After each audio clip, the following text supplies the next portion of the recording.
Good morning, children. How are you all? Hope you all are having great time. Now, do you all want to listen a story? Yes, today I'm going to tell you one story, and the name of the story is The Ant and the Bird. Let's begin. One hot day, an ant was walking near a river bank.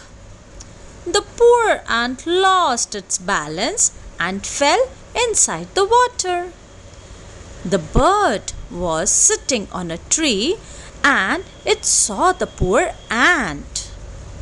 Now the bird plucked a leaf with her beak and let it fall into the water near the ant.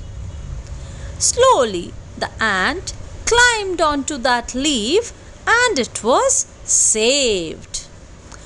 A few days later, a bird catcher spread a net near the tree on which the bird lived. The ant was also moving nearby.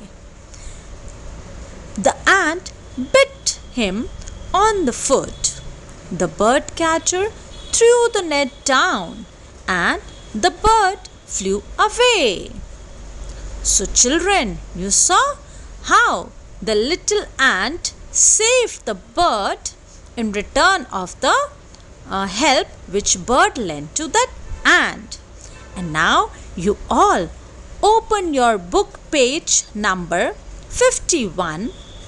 Write today's date on the top left corner and C.W on the right corner and enjoy the story. Bye bye.